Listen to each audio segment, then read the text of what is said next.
মানে রহিম, সম্মানিত দিনী ভাই ও বোনেরা, দেশ এবং বিদেশের যে জায়গায় থেকে যে এই ভিডিওটি দেখতেছেন, সবাইকে জানাই আন্তরিক শুভেচ্ছা এবং অভিনন্দন ও সালাম। আসসালামু আলাইকুম ওয়া রাহমাতুল্লাহ।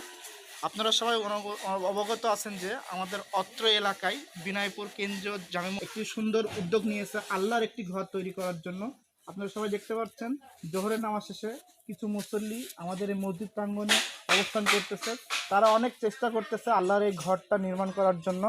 আপনারা দেশ বিদেশে যে যেখান থেকে শুনতেছেন, কারণ আপনারা সবাই এই মসজিদটা যেনভাবে আল্লাহর ঘরটা যেন ভালোভাবে নির্মাণ হয়, সেজন্য আপনারা আপনাদের দানের হাতটা একটু প্রশস্ত করে দেন।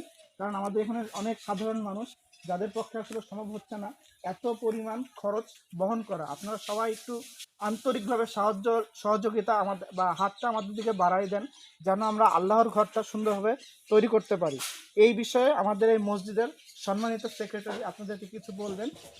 আমাদের মসজিদের সম্মানিত সেক্রেটারি মোহাম্মদ বিলাল হোসেন, দয়া করে আপনি কিছু বলুন এই মসজিদ সম্পর্কে। আসসালামু আলাইকুম। আমি অত্র মসজিদের ক্যাশিয়ার।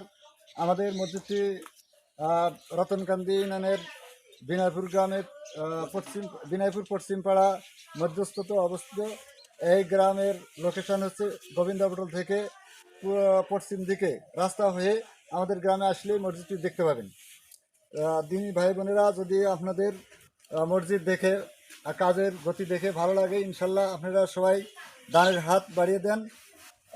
আমাদের মসজিদের আরেকটি সংগঠনের মাধ্যমেও দান করতে পারেন, কাছিহারা মানবিক সংগঠনের মাধ্যমে 01729495684 বিকাশ, নগদ এবং রকেট পার্সোনাল নাম্বারের মাধ্যমেও যোগাযোগ করতে পারেন।